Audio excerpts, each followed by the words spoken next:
હમણાં જ ભારત દેશની અંદર એઆઈ ઇમ્પેક્ટ સમિટ વૈશ્વિક કક્ષાનું જે આયોજન કરવામાં આવ્યું એને ભવ્ય સફળતા મળી.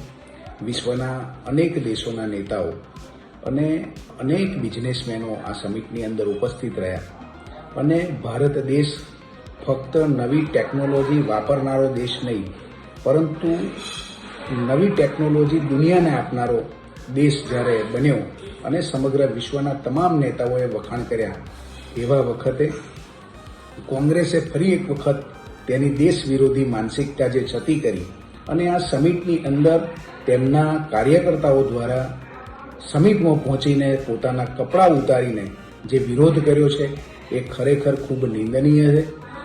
ભારતીય જનતા પાર્ટીનો વિરોધ કરતાં કરતાં કોંગ્રેસ હવે ભારતનો વિરોધ કરતા થઈ ગઈ છે. એ ખરેખર ખૂબ દુઃખદ બાબત છે. અને જ્યારે ભારતીય જનતા પાર્ટીના ત્રીજી વખતની સરકારના પ્રધાનમંત્રી શ્રી નરેન્દ્રભાઈ મોદી સાહેબ વૈશ્વિક ઓળખ ઊભી કરી છે, વિશ્વની અંદર ભારતનું નામ રોશન કર્યું છે, એવા સમયે જ્યારે સમગ્ર દુનિયાના તમામ દેશો ભારતની સામે મીટ માંડીને બેઠા છે, એવા સમયે સતત 100 ચૂંટણી હારનાર કોંગ્રેસના નેતા રાહુલ ગાંધી અને એમની ટીમ દ્વારા હવે સમગ્ર ભારત દેશનો વિરોધ થઈ રહ્યો છે.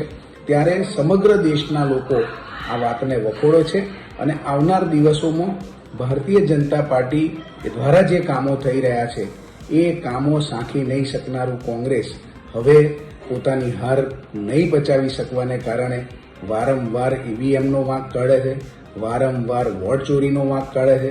પરંતુ હકીકત એ છે કે લોકોના દિલમાં હવે એમની કોઈ પણ પ્રકારની જગ્યા રહી નથી.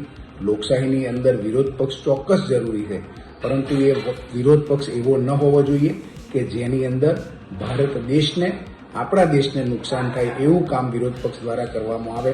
તો આજે એઆઈ ઇમ્પેક્ટ સમિટની અંદર જે કૃત્ય કોંગ્રેસ દ્વારા કરવામાં આવ્યું છે એ ખૂબ નિંદનીય છે.